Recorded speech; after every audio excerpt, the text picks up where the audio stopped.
Bonjour, bonjour à tous. Bienvenue en ce jour nouveau, en ce jour béni, en ce jour que Dieu nous donne, un jour où nous pouvons donc nous approcher de lui par le bénéfice du sang de l'agneau, la grâce qui nous est faite en Jésus-Christ.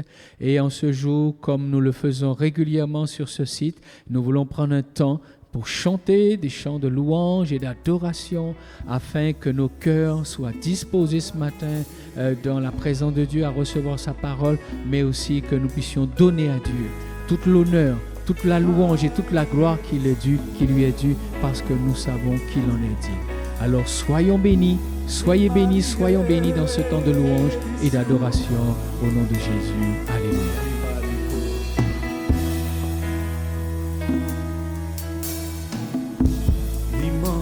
De ta grandeur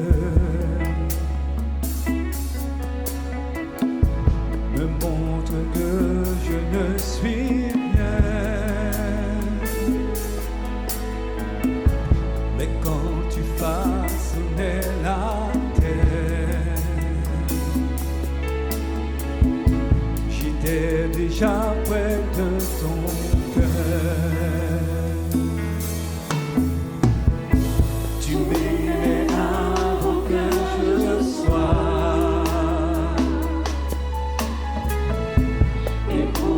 Tu as tout donné,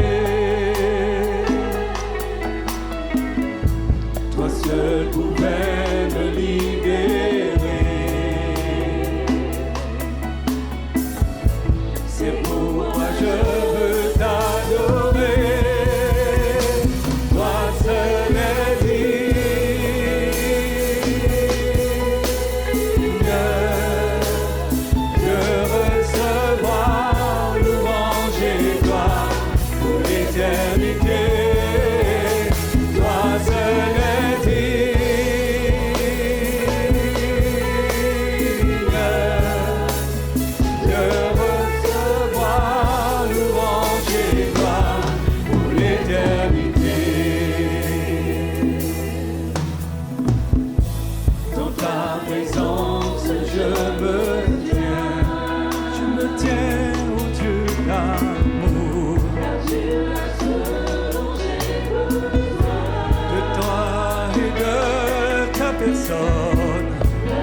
tu es dans la détresse, dans la difficulté, si la tempête souffle dans ta vie ou dans ton foyer, sache qu'il est le Dieu de l'impossible. Confie-toi en lui. Mets ta foi en lui. Et chante avec moi. Loue-le. Dieu peut faire infiniment et au-delà.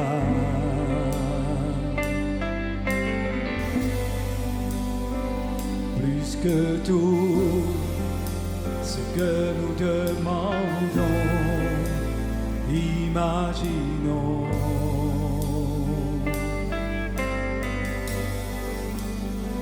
Ses promesses, oui et amen, se réalisent.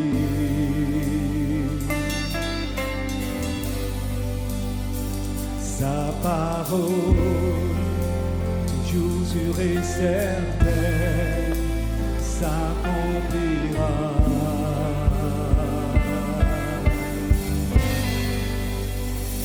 Car il est puissant, Dieu est puissant, Dieu de l'impossible. Je sais qu'il peut tout accomplir, il est sans limite. En lui je peux tout accomplir, tout accomplir. Dieu est grand, majestueux, il règne en roi.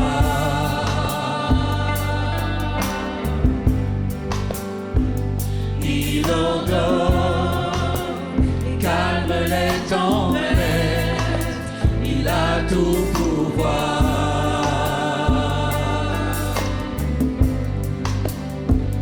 Par sa force incomparable, il nous soutient.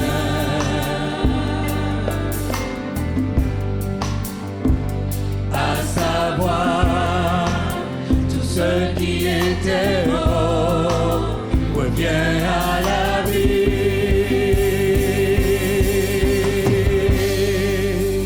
Dieu de l'impossible,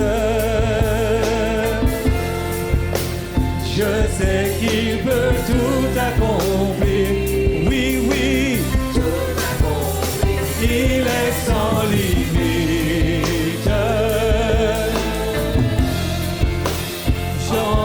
Je peux tout accomplir en lui. Dieu de l'impossible. Je sais que tu peux tout accomplir.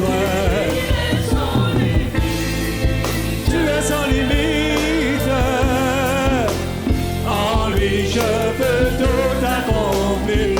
Chante avec moi encore. Dieu de l'impossible.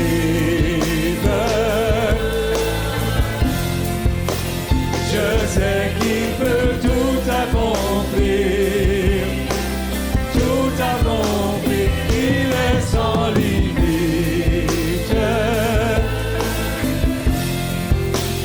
En lui je peux tout accomplir, tout accomplir.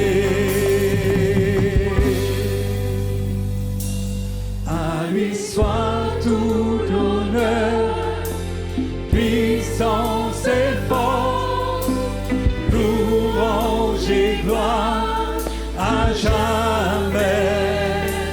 À lui soit tout l'honneur, puissance et force, louange et gloire.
À lui soit tout l'honneur, puissance et force, louange et gloire à jamais. Sois exalté, Seigneur. Sois tout honoré, ô Dieu. Puissance et sois magnifié, Jésus. Louange et sois honoré, Jésus.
Bonjour à tous, bienvenue en ce jour, en ce temps, ce jour qui nous est donné, un jour où nous pouvons donc mettre un temps à part et nous attacher à louer le Seigneur, mais aussi à partager sa parole.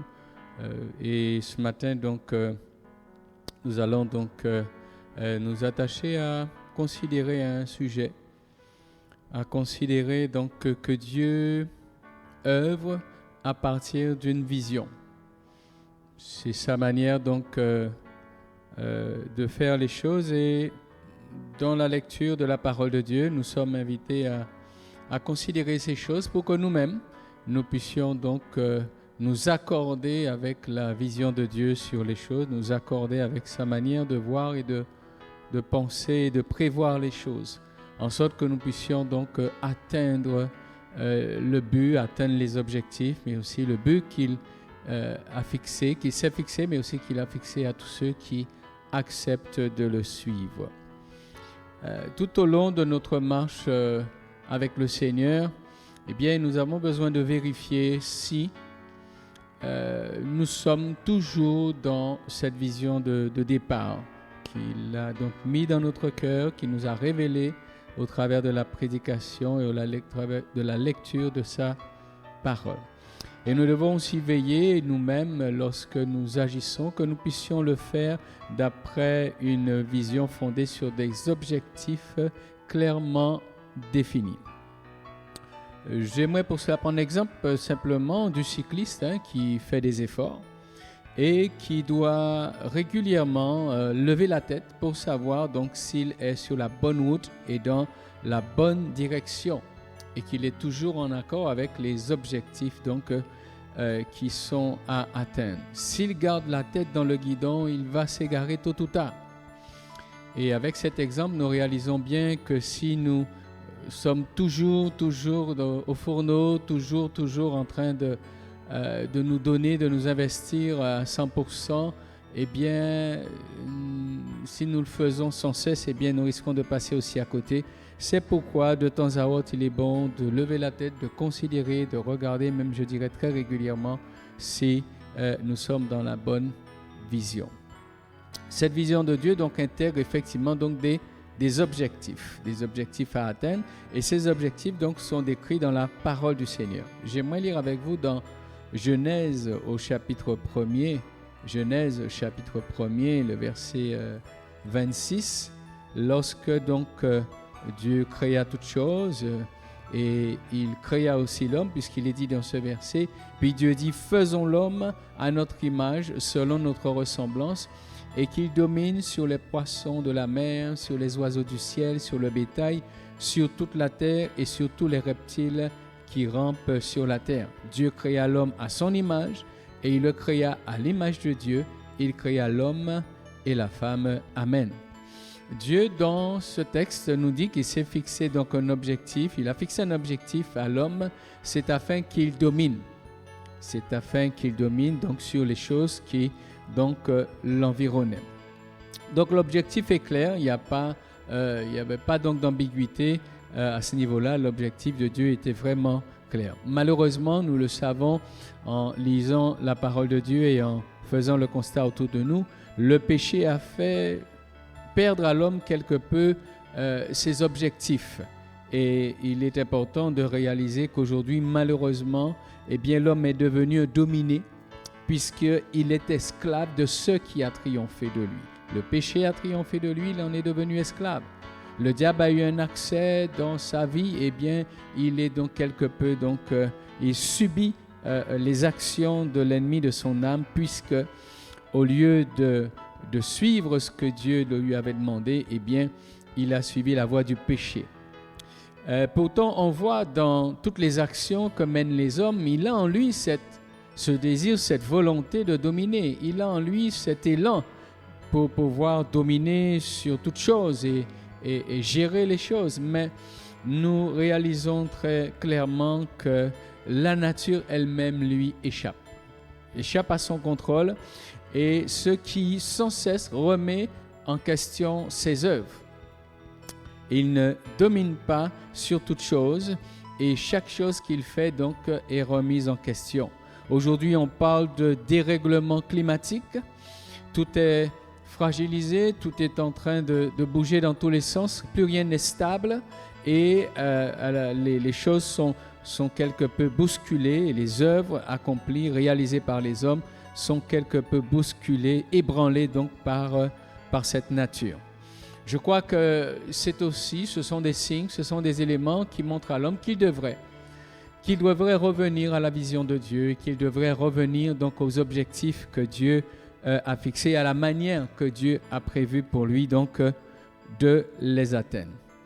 Dans cette vision de départ, Dieu avait deux objectifs. Nous avons lu qu'il y avait l'objectif donc de dominer, mais il y avait aussi un autre objectif, et cet objectif qui apparemment donc beaucoup plus difficile à atteindre, c'est de permettre à l'homme d'être comme Dieu.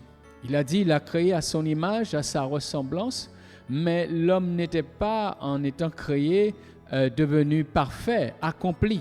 Et il y avait pour l'homme, au travers donc de ce que Dieu allait donc faire avec lui et pour lui, il y avait donc cet objectif de devenir comme Dieu, de progresser, de croître, puisqu'il est né poussière, il est né humain, charnel. Eh bien, il fallait pour l'homme donc atteindre ses objectifs. Mais comme je l'ai dit tout à l'heure, malheureusement, le péché donc le lui a empêché et a mis un obstacle sérieux devant lui.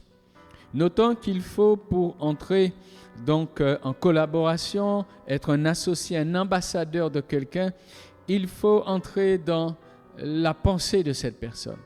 Il faut entrer dans sa mentalité, dans ses conceptions.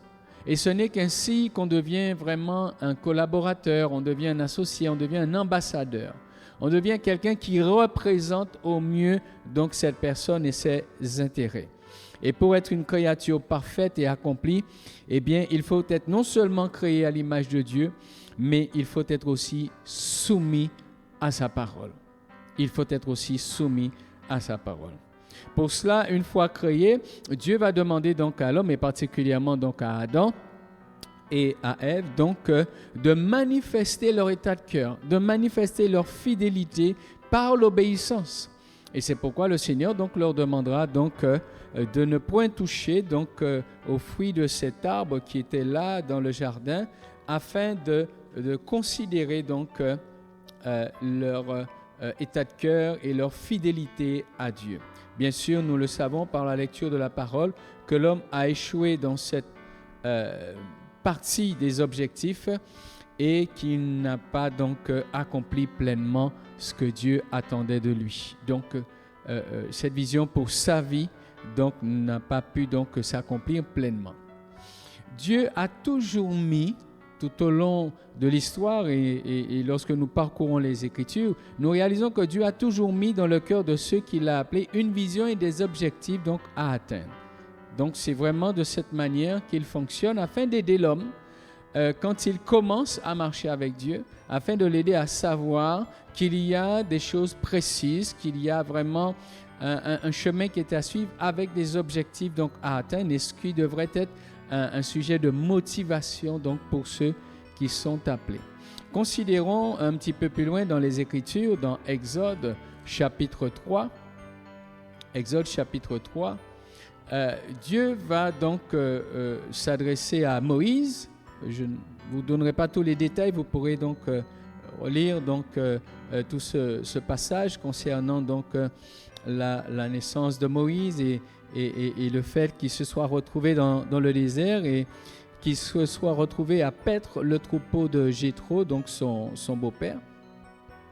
Et c'est dans cette période que Dieu va se révéler à Moïse. Et Dieu va lui communiquer donc une vision des choses et lui faire considérer, donc le faire considérer l'état bien sûr donc du peuple, puisqu'au verset 7 de Exode 3, il dira donc j'ai vu la souffrance de mon peuple qui est en Égypte et j'ai entendu les cris que lui font pousser ses oppresseurs, car je connais sa douleur. Dieu lui dira au verset 8, je suis descendu pour délivrer de la main des Égyptiens et pour le faire monter dans ce pays, dans un bon et vaste pays, dans un pays où coule le lait et le miel, dans les lieux qu'habitent les Cananéens, les Hétiens, les Amoréens, les Phérésiens, les Héviens et les Jébusiens. Donc, Dieu va vraiment expliquer à Moïse un certain nombre de choses et lui dire, voilà les objectifs que je me suis fixés, délivrer donc ce peuple et en l'ayant délivré, le faire monter dans un bon pays que j'ai préparé, un pays donc où coule le lait et le miel. Et au verset 10, il fera savoir à Moïse donc qu'il veut l'intégrer, l'impliquer donc dans cette vision et faire de lui un instrument pour atteindre ces objectifs qui ont été donc cités. Et il lui dit au verset 10, maintenant va, je t'enverrai auprès de Pharaon et tu feras sortir d'Égypte mon peuple, les enfants d'Israël.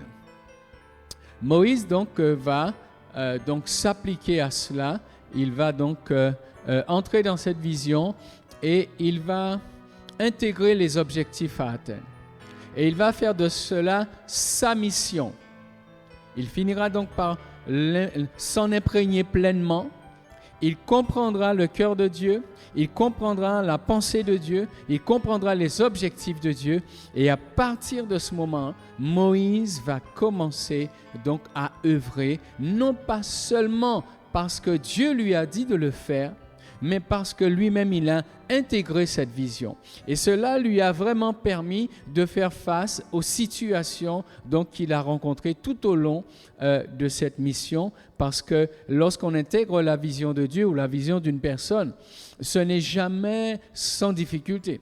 Ce n'est jamais sans moment où on est éprouvé, où l'on sent que la chose est difficile. Si on n'a pas intégré la pensée, si on n'a pas intégré la vision, si on n'a pas compris les objectifs et si on n'a pas été d'accord pour les atteindre, les difficultés à ce moment donc peuvent être une occasion de chute, une occasion de se détourner, une occasion donc d'abandonner. Et c'est peut-être pour cela on se pose la question et on peut se dire, mais lorsque celui qui a commencé à marcher avec Dieu, lorsqu'il s'arrête en chemin, lorsqu'il abandonne la course, est-ce que c'est parce qu'il y a quelque chose qu'il n'a pas compris? Est-ce qu'il avait bien intégré la vision? Est-ce qu'il avait compris les objectifs? Et est-ce qu'il était devenu pleinement donc porteur de cette vision? Et est-ce qu'il s'y était donc pleinement engagé?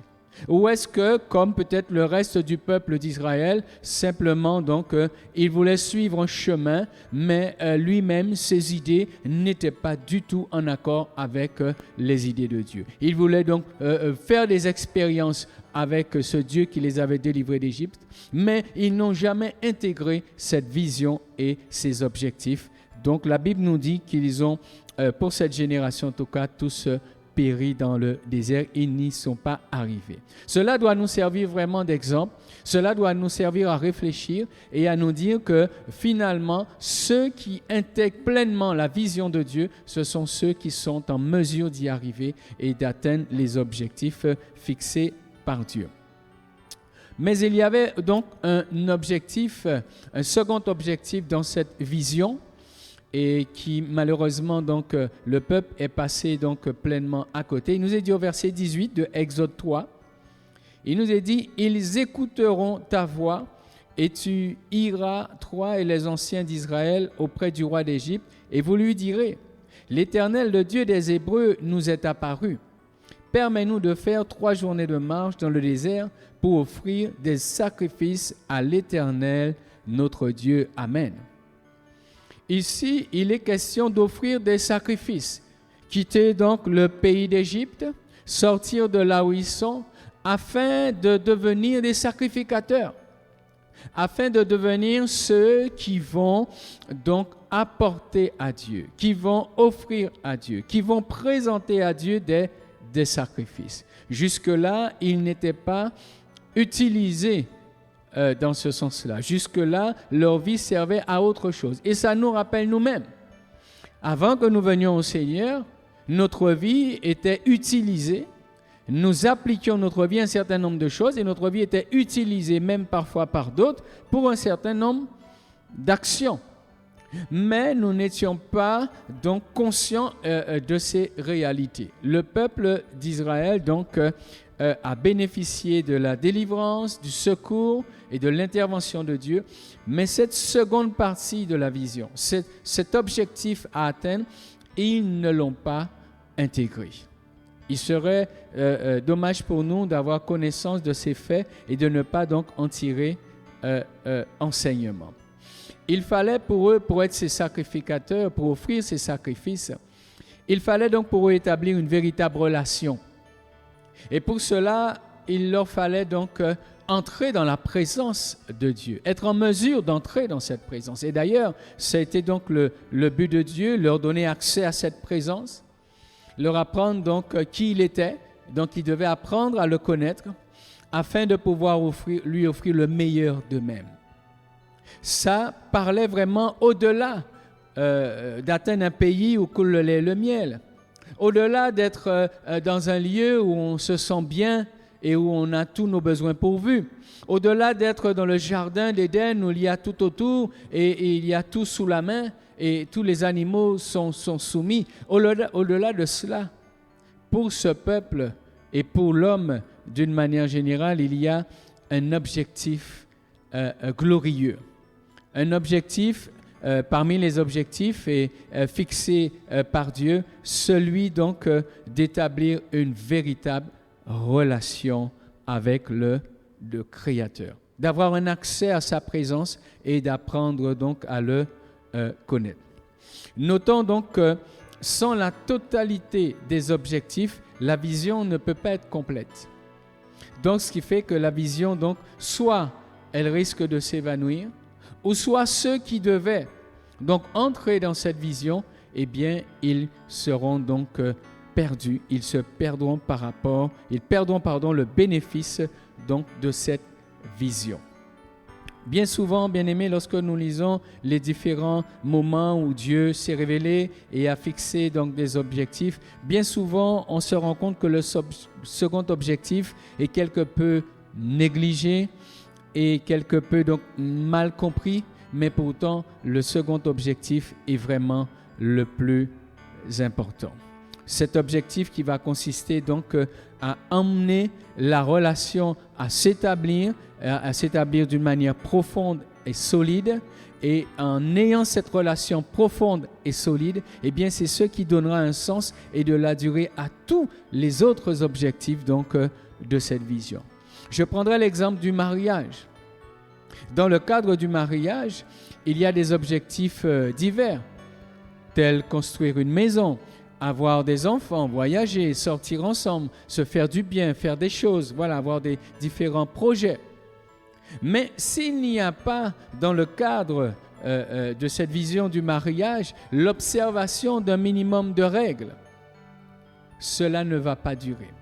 S'il n'y a pas donc la notion de respect de l'autre, cela ne va pas tenir. Car la relation entre des personnes doit être fondée sur une notion de respect et un certain nombre de règles qui permettent à cette relation d'être solide et ainsi, de par cette relation, d'atteindre les différents objectifs. Lorsqu'on aborde une construction, il faut vraiment être très solide et très unis, très en accord l'un avec l'autre, puisque cela demande, cela est exigeant, aborder une construction. Et si le couple n'est pas solidement donc attaché l'un à l'autre, et s'il n'y a pas du moins une relation, un respect, s'il n'y a pas un partage, s'il n'y a pas des échanges réguliers donc concernant ce projet, le fait de se mettre d'accord, eh bien le projet lui-même peut devenir une occasion de discorde. Et quand nous réalisons donc Dieu et l'homme, nous voyons que les choses qui sont données à l'homme sont une occasion de discorde avec le Créateur. Puisque les choses données autour commencent à prendre la première place et le Créateur et la relation avec le Créateur n'est pas forcément maintenue de la manière dont Dieu l'avait souhaité. Bien-aimé, l'amour même se traduit par le respect et l'attention que l'on apporte à l'autre. Et lisons dans Malachie, le chapitre 1er et le verset 6, Dieu fait ressortir cela. Malachie, chapitre 1er, verset 6, il est dit « Un fils honore son père et un serviteur son maître. Si je suis père, où est l'honneur qui m'est dû? Si je suis maître, où est la crainte qu'on a de moi, dit l'Éternel des armées, à vous, sacrificateurs, qui méprisez mon nom, et qui dites, en quoi avons-nous méprisé ton nom? Le Seigneur dit, si je suis père, où est l'honneur qui m'est dû? L'amour se traduit par une attitude de respect, par le fait d'honorer. Il ne s'agit pas de dire « je t'aime » et de manquer d'honneur et de respect. Et lorsque Dieu donc a établi Adam et Ève pour dominer sur toute chose, il leur a demandé de respecter sa parole, d'avoir du respect pour sa parole, de l'honorer en maintenant sa parole au centre de leur existence. Puisque cela n'a pas été le cas, ils ont perdu le bénéfice de la vision que Dieu avait pour eux. Donc, marcher ensemble et donc accomplir un certain nombre de choses nécessite qu'il y ait un certain nombre de règles, et la marche de Dieu avec les hommes, avec ceux qui s'approchent de lui, c'est une marche qui est fondée sur le respect d'un certain nombre donc de principes. En fait, effectivement, ce qui gâche tout, ce n'est pas le manque de possibilités, de biens ou de bienfaits, mais c'est comment on fait les choses ensemble. Je reprends. En fait, ce qui gâche tout, ce n'est pas le manque de possibilités, de biens ou de bienfaits, mais c'est comment on fait les choses ensemble. Et c'est là où nous devons nous appliquer. C'est là où l'homme doit s'appliquer. Et c'est là où Adam et Ève devaient s'appliquer. Et c'est là où le peuple d'Israël devait s'appliquer. Moïse s'y est appliqué. Et Josué et Caleb, la Bible nous dit, ce sont des hommes qui se sont appliqués à ces choses-là. Et on voit la différence dans leur vécu. On voit la différence dans les choses. Et nous connaissons l'histoire de Moïse. Au moment où Moïse a manqué de respecter le principe établi, la parole que Dieu lui avait donnée, bien-aimés, nous connaissons l'histoire d'Israël et nous savons comment Dieu lui a dit, puisque tu n'as pas montré du respect pour ma parole, eh bien, tu n'entreras pas dans le pays promis.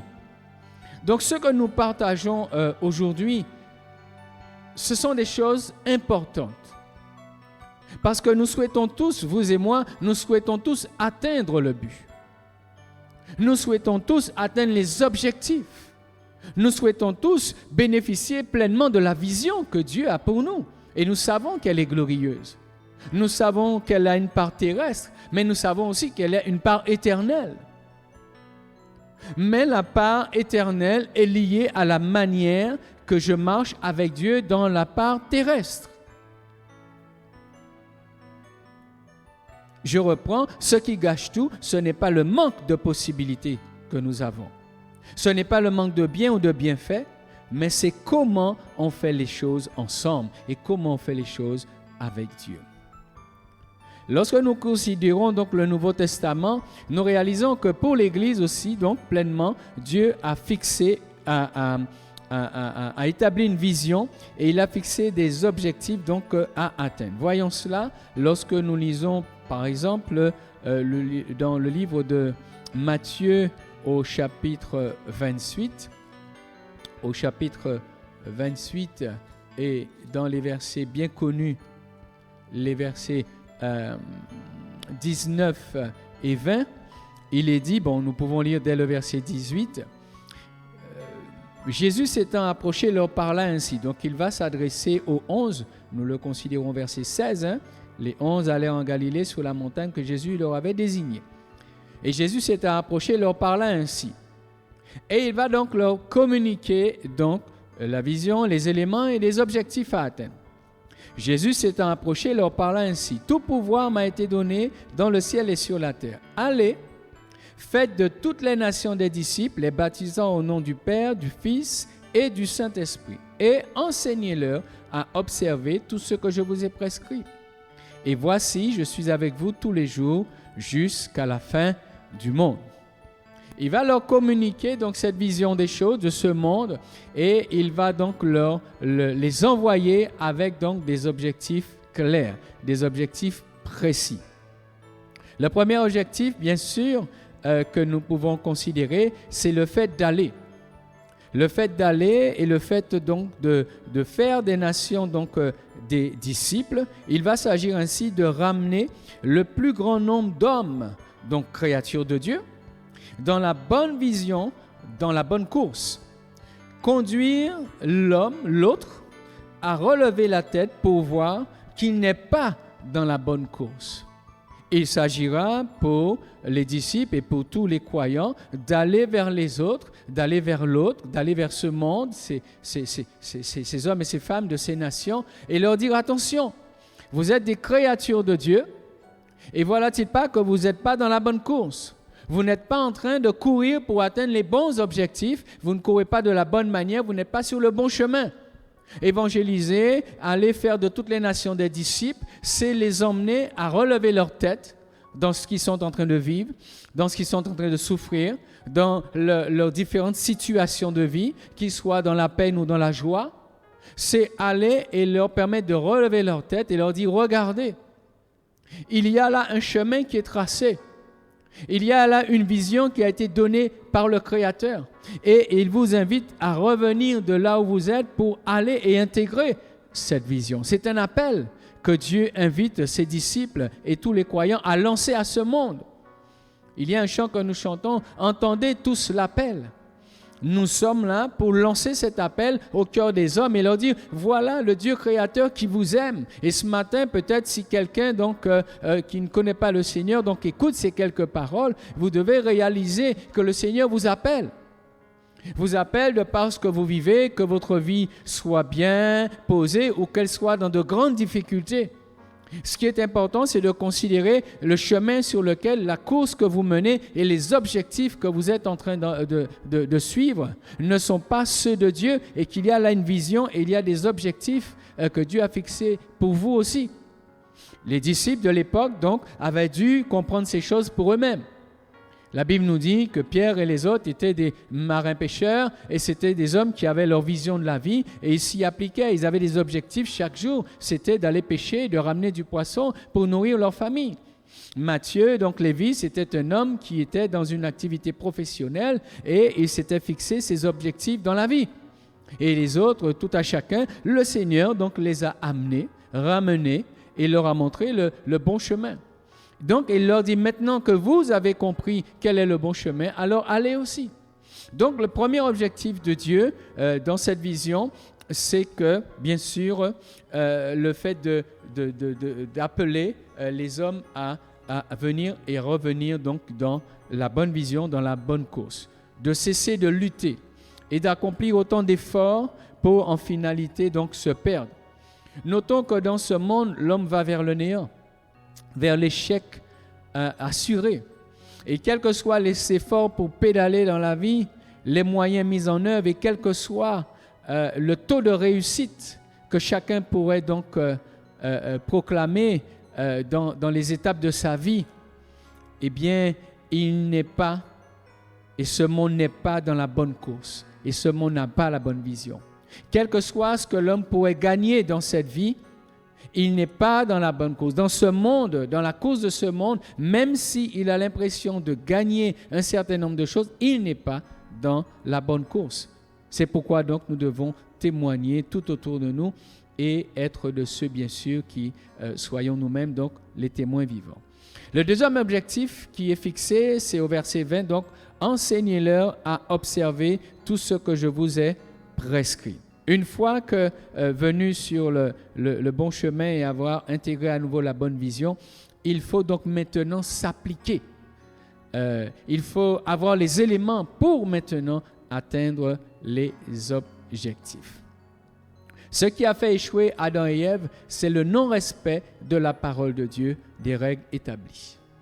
Ils étaient au bénéfice, mais ils ne se sont pas appliqués. Et Jésus nous dira donc dans les Écritures, ne vous bornez pas à écouter la parole, mais mettez-la en pratique.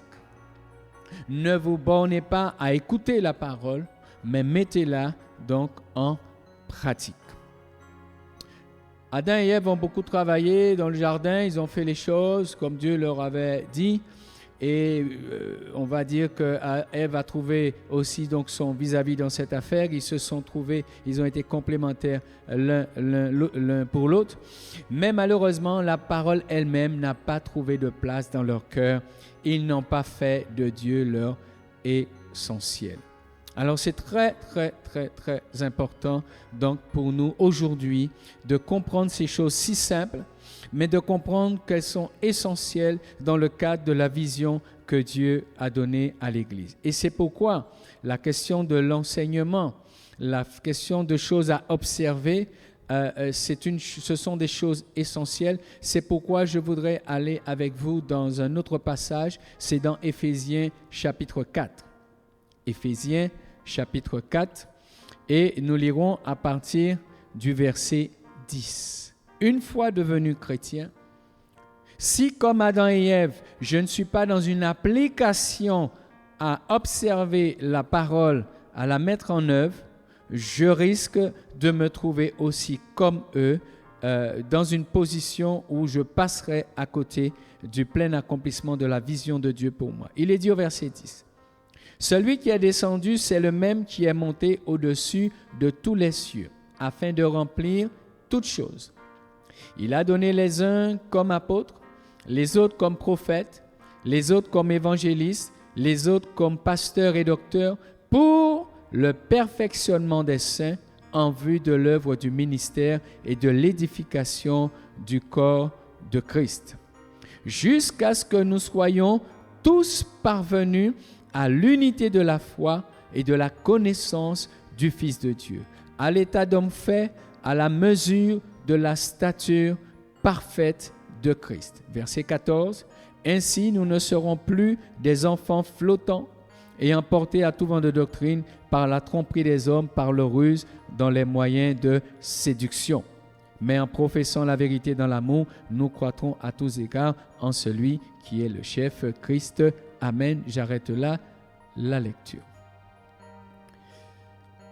La marche avec Dieu comporte un certain nombre d'œuvres, d'actions. Nous avons lu, et en allant évangéliser, il y a tout un tas d'œuvres et d'actions qui sont donc mises en œuvre et par Dieu et par l'action du Saint-Esprit. Mais pour que nous puissions atteindre le but final et que nous soyons dans un plein accomplissement de nous-mêmes et que notre relation avec Dieu soit fondée, soit solide et qu'elle soit donc fondée sur l'amour et le respect des principes établis par Dieu, je dois intégrer pleinement non seulement la vision de Dieu, la vision globale de Dieu, mais intégrer les différents donc, objectifs, et notamment celui-ci. Il nous est dit que le Seigneur, donc au verset 10, il est descendu et il est aussi monté au-dessus de tous les cieux afin de remplir toutes choses. Afin de remplir toutes choses. Gardez à l'idée cela dans votre réflexion, votre méditation dans la suite. Le but de Jésus, c'est de remplir toutes choses. Ça veut dire qu'il n'y a rien sur cette terre et dans cet univers, dans les cieux, sous la terre, ou partout où nous pourrions considérer, il n'y a rien, il n'y a aucun endroit qui ne devrait trouver Jésus prenant toute la place. Et pour atteindre les objectifs que Dieu s'est fixés pour qu'il puisse donc remplir toutes choses, il a donné donc des ministères. La question que je pourrais poser aujourd'hui, comment percevons-nous les ministères? Qu'attendons-nous d'un ministère? Et comment le ministère lui-même perçoit le travail, l'œuvre, la part que Dieu lui a donnée à faire comme il l'a donnée à Moïse? C'est important que nous puissions distinguer la personne comme Moïse qui a été appelé à un ministère et le ministère lui-même qui est donné par Dieu. Donc, j'ai besoin de considérer ces choses pour que l'objectif de Dieu ne soit jamais perdu. Non seulement celui qui a un ministère, mais aussi ceux qui sont au bénéfice de ce ministère. Distinguer ces choses dans le seul but de ne jamais perdre de vue les objectifs fixés par Dieu.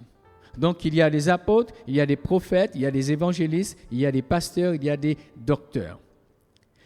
Je ne m'attendrai pas plus sur les ministères en eux-mêmes, mais sur les objectifs. Pour le perfectionnement des saints en vue de l'œuvre du ministère et de l'édification du corps de Christ. Déjà, c'est une chose qui doit retenir notre attention, que toutes choses sont faites avec un objectif, avec des objectifs précis, je me répète, pour que nous soyons vraiment d'accord là-dessus. L'édification du corps de Christ. Et le corps de Christ a besoin d'atteindre des objectifs tels que l'unité de la foi. Tels que l'unité de la foi. Bien-aimés, lorsque nous regardons aujourd'hui ce qui se passe, est-ce que vous pouvez, de là où vous êtes, dire que l'Église est réellement en train d'être dans l'unité de la foi? N'y a-t-il pas quelque chose qui est en train d'agir contre cette unité de la foi? N'y a-t-il pas ici des conditions aujourd'hui, n'y a-t-il pas dans ce temps que nous vivons des conditions qui sont plus des conditions de division de la foi? Rappelez-vous, je vous ai dit tout à l'heure, tous les objectifs d'une vision doivent être atteints. Soit ça annule la vision, ou soit ceux qui devraient avoir part à cette vision perdront le bénéfice de cette vision. Et je crois vraiment ce matin, en cet instant en tout cas que vous écoutez, être en train de vous dire des choses essentielles.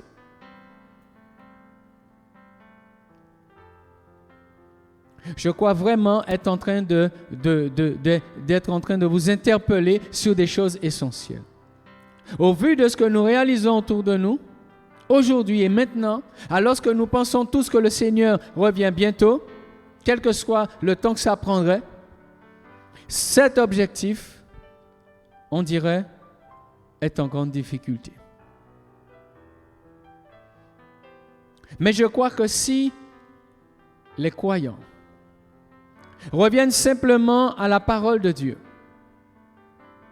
je crois que si le peuple de Dieu ne reste pas fondé, focalisé sur ce à quoi il aspire, lui, pour lui-même, et si chaque croyant, si le peuple de Dieu a un sursaut, un réveil de conscience, et se disent, mais il nous faut atteindre les objectifs de Dieu, je crois que quelque chose de formidable peut se passer dans ce temps et dans cette génération.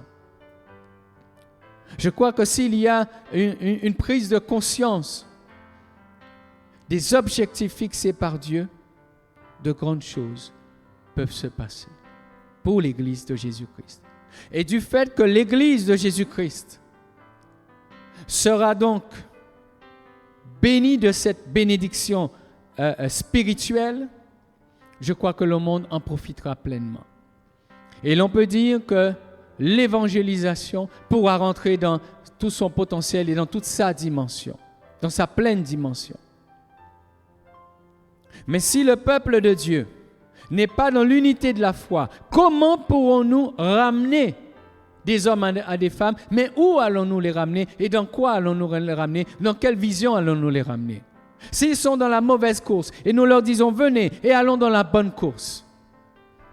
Mais comment comprendront-ils la bonne course si ceux qui sont dans la bonne course sont divisés et semblent suivre plusieurs chemins différents? C'est pourquoi beaucoup font marche arrière et ne veulent pas suivre ce chemin, parce que quand ils regardent, ils voient qu'il y a quelques confusions. Je crois qu'il faudrait arrêter de chercher des choses selon le cœur de chacun. Je crois qu'il faudrait arrêter de voir et de chercher des ministères ou des hommes pour répondre à des besoins. Mais je crois qu'il faut se mettre à rechercher à ce que la parole de Dieu soit honorée, à ce que Dieu lui-même, le Père, soit honoré. Simplement en voyant ses enfants s'appliquer à sa parole. Rechercher sa face, s'attacher à lui et tout faire pour l'unité de la foi. L'unité de la foi, la connaissance du Fils de Dieu, à l'état d'homme fait, à la mesure de la stature parfaite de Christ. Et le Seigneur nous promet. Et il nous dit ainsi, nous ne serons plus des enfants flottants et emportés à tout vent de doctrine par la tromperie des hommes. Vous voyez ce qui se passe aujourd'hui? C'est ce qui est écrit là. À tout vent de doctrine, à tout va. La raison est simplement puisque les croyants ne se sont pas attachés aux objectifs fixés par Dieu, alors on voit ce que la Bible, la parole de Dieu, est en train donc de nous expliquer ici. Et il nous dit, si nous nous appliquons à ces choses, eh bien, il y aura une stabilité, il y aura une solidité, il y aura une force, la vérité triomphera, l'amour triomphera, l'unité donc va produire un résultat, chaque membre sera fortifié, encouragé, et là l'évangélisation sera donc forte, elle sera efficace. Mais comme le Seigneur nous a prévenus, il nous a dit, mais est-ce que dans les derniers temps, il y aura des hommes et des femmes qui continueront à croire dans les objectifs que j'ai fixés pour l'Église? Est-ce qu'il y a des hommes et des femmes dans les derniers temps qui continueront à vouloir, coûte que coûte, atteindre les objectifs de Dieu, même au prix de leur propre vie, même au prix de leur propre bien-être? Que Dieu nous aide. Que Dieu nous aide à considérer sa parole telle qu'elle est véritablement. Elle est une lampe à nos pieds, une lumière sur notre sentier. Et nous avons besoin, peuple de Dieu, de demander à Jésus, dans ce temps dans lequel nous sommes, de renouveler notre vision, de nous aider à voir comme il voit. Et pour cela, nous n'avons pas besoin d'aller loin, bien-aimés. Nous devons nous tenir en sa présence, mais aussi nous devons porter nos regards dans la parole de Dieu. Et prier Dieu afin qu'il nous aide à retrouver la bonne vision dans la lecture et dans la méditation, à bien comprendre les différents objectifs, ceux qui sont actifs des objectifs qui sont à mettre en œuvre d'une manière pratique, mais aussi tous ceux qui vont consister à ce qu'en nous, un travail se fasse. En sorte, comme ce peuple d'Israël qui avait été appelé à offrir des sacrifices à Dieu, que nous puissions nous aussi lui offrir des sacrifices vivants, des sacrifices agréables, que nous puissions lui offrir un culte de louange, non pas un dimanche ou un autre, mais que notre vie soit une louange, que notre vie soit une adoration. Nous le connaissons et je terminerai à peu près par cela, quand il est dit que le Seigneur est venu chercher des adorateurs en esprit et en vérité. Ça nous montre que la vision de Dieu depuis l'Ancien Testament demeure. Abel, fils d'Adam et Ève, eh bien, il va offrir un sacrifice qui soit agréable à Dieu parce que son cœur sera travaillé par la parole de Dieu et il sera celui qui va honorer et respecter Dieu. Tandis que Caïn, lui, eh bien, il va vouloir faire des choses, mais son cœur ne va pas être imprégné par la parole de Dieu. Et Dieu va agréer Abel parce qu'il lui a offert un sacrifice selon son cœur. Dieu voudra qu'Israël puisse lui offrir des sacrifices avec leur cœur. Et aujourd'hui, Dieu invite aussi son peuple à être dans cette dynamique, dans cette recherche d'offrir à Dieu un sacrifice qui lui soit agréable. La vision de Dieu, c'est que nous puissions le faire déjà maintenant, mais que nous puissions aussi le faire dans cette éternité qui nous attend. Alors, peuple de Dieu, ce jour, ce matin, cet instant où vous entendez ces quelques paroles, je vous en supplie et je suis impliqué dedans. Prenons la mesure de cette vision de Dieu et demandons à Dieu, là où vous êtes, là où nous sommes chacun pour notre part, demandons à Dieu de produire ce réveil de nos consciences, d'ouvrir les yeux de notre cœur afin que nous puissions à nouveau voir la vision et connaître à nouveau les objectifs. Et qu'ainsi tout naturellement la gloire de Dieu soit manifeste et ce monde soit évangélisé, touché, béni, mais que surtout l'Église soit préparée à être ce sacrifice glorieux et vivant qui sera présenté devant Dieu pour l'éternité et pour la gloire de son nom. Seigneur, nous te bénissons. Seigneur, nous te rendons grâce. Je veux ce matin m'associer avec tous ceux qui sont au loin et qui entendent, qui participent. Te prier, ô Père, à ce que tu ouvres les yeux de notre cœur, à ce que tu viennes à nouveau nous toucher, Seigneur, afin à nouveau à ce que tu te révèles à nos cœurs, Jésus, mais que tu nous aides aussi à redonner à ta parole toute la place, à t'honorer en nous appliquant à respecter cette parole et à rejeter tout vent de doctrine, à rejeter une volonté d'y arriver par nous-mêmes ou par l'aide que X ou Y pourrait nous porter, mais une volonté, Seigneur, de demeurer fermement attaché à ton plan, à ta vision et à marcher dans tes voies. Seigneur, je te prie, accorde-nous des temps de réveil de notre conscience, d'une manière individuelle ou alors dans l'église locale. Mais que, Seigneur, vraiment ton peuple soit à nouveau touché et visité par toi. Et qu'ainsi, Seigneur, la gloire de Dieu soit manifestée en nous et au milieu de nos pères pour la seule gloire et l'honneur de ton nom, et cela au nom de Jésus. Amen. Amen. L'immensité de ta grandeur me montre que je ne suis rien. Mais quand tu façonnais la terre, j'étais déjà près de ton cœur. Tu m'aimais avant que je sois.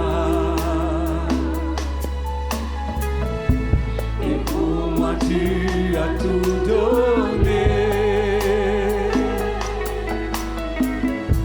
Toi seul pouvais me libérer.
Alléluia.